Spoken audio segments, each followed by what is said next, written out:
নদীর বুক চিরে নীরবে ভেসে যাওয়া নৌকা, নীরব প্রকৃতি আর নিঃশব্দে বয়ে চলা নদী। পটুয়াখালীর বাউফল উপজেলার ধুলিয়া গ্রামের তেঁতুলিয়া নদীর পাড় থেকে শুভেচ্ছা জানাচ্ছি আমি এম আই মাইনুল ইসলাম। ঋতু পরিক্রমায় এখন শীতকাল, সময় এখন ঠিক সকাল 11টা। যত দূর চোখ যায় নীল আকাশ আর নদীর স্বচ্ছ জল। হঠাৎ করেই চোখে পড়ল সাদা বকের ডানা মেলে উড়ে যাওয়া। এই দৃশ্যই বলে দেয় এখানকার সবকিছুই সুন্দর। নদীর পাড়ে এই ধুলোমাখা পথে হাঁটা শুধুই প্রয়োজনের জন্য না, এই পথ ধরে হাঁটলে মনের ভেতরের অনেক ভার আপনা আপনি হালকা হয়ে যায়। এখানে হাঁটা মানেই কোনো গন্তব্যে পৌঁছানো নয়, যেমনটা আমি হাঁটছি। আমি নদীর পাড়ে বসে নদীর নিঃশব্দে বয়ে চলাকে দেখছিলাম সময় যেন থেমে গেছে।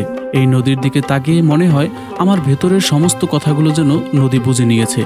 নদীর এই ঠান্ডা পানিতে দাঁড়িয়ে আমি অনুভব করছিলাম নদীর স্পন্দন। দূরে ট্রলার ভেসে যাচ্ছে তার নির্দিষ্ট কোনো গন্তব্যে। জলের উপরে তার ফেলে যাওয়া হালকা ছাপ আমাদেরকে মনে করিয়ে দিচ্ছে কিছু মানুষ জীবন থেকে চলে যায়, কিন্তু তার ছাপ এভাবেই রেখে যায়। আমি দাঁড়িয়ে দেখছিলাম এবং প্রকৃতিকে শুনছিলাম আর মিলিয়ে নিচ্ছিলাম জীবনের বাস্তবতার সাথে। চলুন আরেকটু সামনে এগোনো যাক, আপনাদের দেখাতে আরো কিছু সুন্দর দৃশ্য। আচ্ছা, আপনার কাছে কি মনে হচ্ছে? এই দৃশ্যের বর্ণনা করা কি সম্ভব? জানি না আমার এই ভাঙাচোরা ফোনের ক্যামেরায় আপনাকে কতটুকু দেখাতে পারছি। কোনো কিছু কি স্ক্রিনে সঠিকভাবে উপলব্ধি করা যায় না। আপনি যদি এই প্রকৃতিকে সঠিকভাবে উপলব্ধি করতে চান, তবে আপনাকে চলে আসতে হবে পটুয়াখালীর বাউফল উপজেলার ধুলিয়া গ্রামের তেঁতুলিয়া নদীর পাড়ে। প্রকৃতির নীরবতা এখানে এমনভাবে ছড়িয়ে আছে যেন এখানে সবকিছুই শব্দ করতে থেমে গেছে।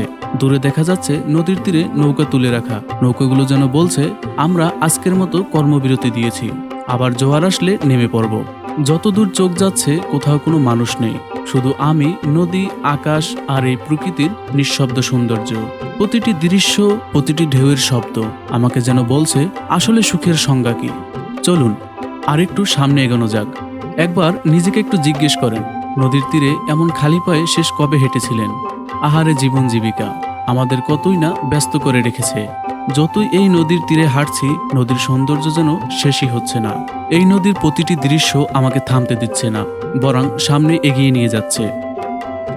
যেখানে নদীর ঢেউয়ের শব্দ, বাতাসের স্পর্শ আর প্রকৃতির এই অপরূপ সৌন্দর্য মিলে তৈরি করেছে এক নিখুঁত মুহূর্ত। আর আমরা আত্মতৃপ্তি খুঁজি বিশাল অট্টালিকার মাঝে। সত্যি কথা বলতে প্রকৃতির এই অপরূপ সৌন্দর্য আমাকে ক্রমান্বয়েই তার কাছে টানছে। যতই দেখছি ততই যেন এই সৌন্দর্যের মাঝে আমি ডুবে যাচ্ছি।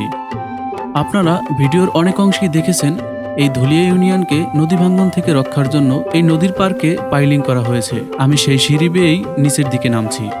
আমি এই ব্লকে দাঁড়িয়ে শুধু নদীই দেখছি না, আমি দেখছি প্রকৃতিকে, আমি দেখছি আল্লাহর এক অপরূপ বিশাল সৃষ্টিকে। এই দৃশ্যগুলো শুধু চোখের স্বস্তিই নয়, এগুলো আত্মার তৃপ্তি। চারপাশের নীরবতা, কোথাও কোনো মানুষের পদচিহ্ন নেই। মাঝে মাঝে এমন নীরব পরিবেশে নিজের সাথেই একাকী কথা বলতে হয়, তবে যা ওই যান্ত্রিক শহরে কখনোই সম্ভব না। নদীর পাড়ে এই সবুজ গাছপালার ছায়া, আর এর পাশেই নদীর বিশাল বিস্তৃত জলরাশি। এই মুহূর্তে মনে হচ্ছে প্রকৃতি যেন আমাদেরকে বলছে সৌন্দর্যের কোনো শব্দ হয় না।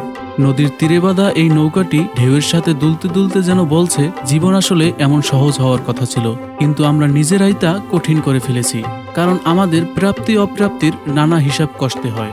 এই নদী কেবল সৌন্দর্যই উপহার দেয় না, এই নদীর উপর ভর করেই চলে এখানকার অনেক মানুষের জীবিকা। নিজের অজান্তেই ক্যামেরা জুম করে দেখার চেষ্টা করছিলাম ওই পারে বুঝি আরও একটি রাজ্য আছে। হাঁটতে হাঁটতে নদীর উপরেই দেখি একটি বিশাল নৌকা, তাই সেখানে গিয়েই বসে পড়লাম। এবার আমার বাড়ি ফেরার সময় হয়েছে, তবে যাওয়ার পথে একটি টং দোকান দেখতে পেলাম, তাই এখানে হেলান দিয়ে বসে পড়লাম। কিছুটা বিশ্রামও নিয়েছিলাম এখানে। আহারে শান্তি, সুখ কি আর টাকায় মিলে, যদি কিনা আত্মাই তৃপ্ত না হয়। আজকের মতো বিদায় নিচ্ছি, হয়তো আবার দেখা হবে অন্য কোনো প্রকৃতি নিয়ে, অন্য কোনো জনজীবন নিয়ে। আপনারা যারা ইউটিউব থেকে ভিডিওটি দেখছেন, আপনাদের কাছে অনুরোধ রইল আমার চ্যানেলটি সাবস্ক্রাইব করে দেওয়ার, এবং যারা ফেসবুক পেজ থেকে দেখছেন অনুগ্রহ করে আমার পেজটি ফলো করে দিবেন। আমার ভয়েস ওভারে ভুল ত্রুটি থাকতে পারে, দয়া করে সেগুলোকে ক্ষমা সুন্দর দৃষ্টিতে দেখবেন।